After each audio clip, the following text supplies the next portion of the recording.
in the introductory part na pinakita ni Tess sa inyo, you were shown a summary of the situation of the indigenous peoples of our country.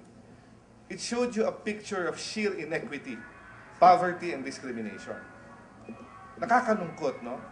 However, I also want to tell you that in spite of their dire conditions, there are countless victories and very many positive stories in the individual struggles of the indigenous communities in the Philippines.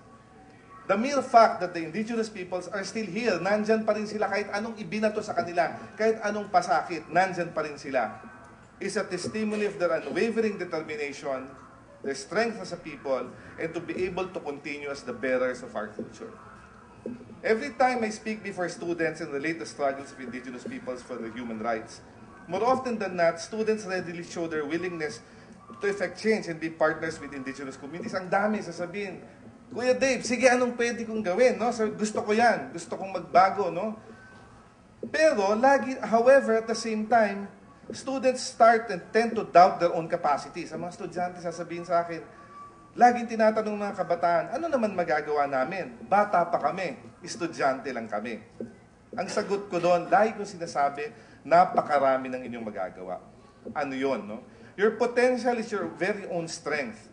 So, build on your strength. You are at the prime of your lives.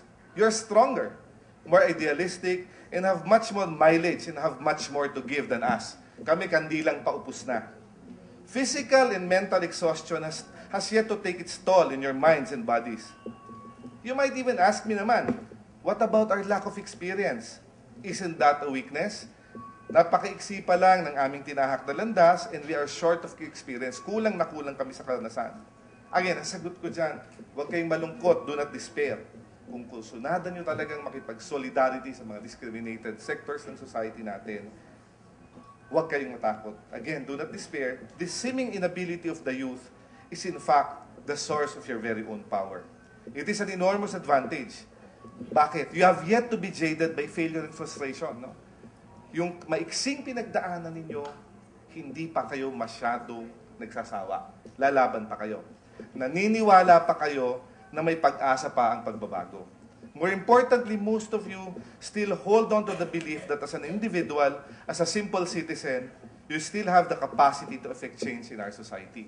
Samantalang kami, minsan wala na, sinasabi namin, same old, no? Katulad kanina, kausap ko mga congressman.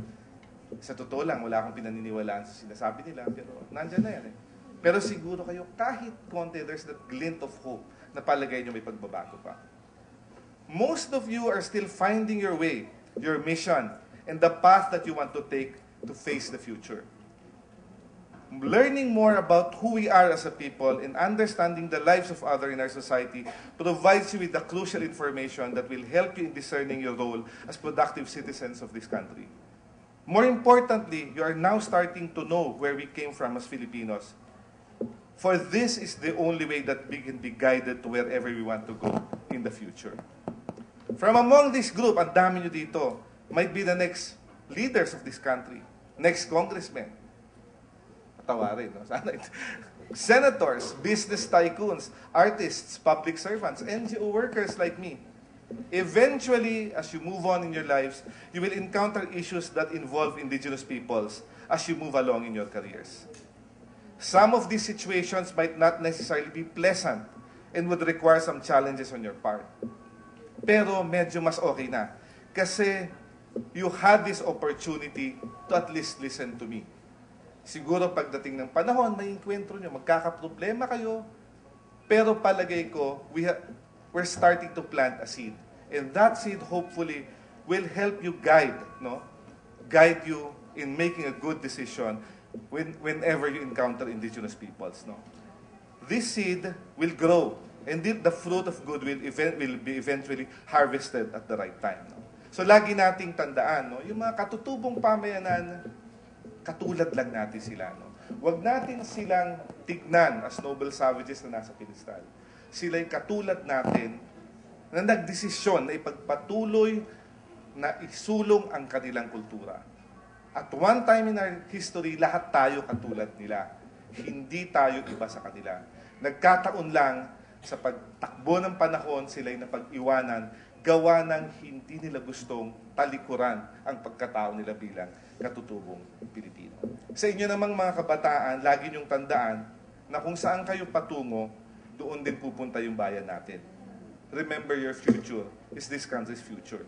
Gasgas na kung tutuusin yung old cliche, pero totoo pa rin, no? The country's future is in the hands of the youth. Magandang hapon at maraming salamat.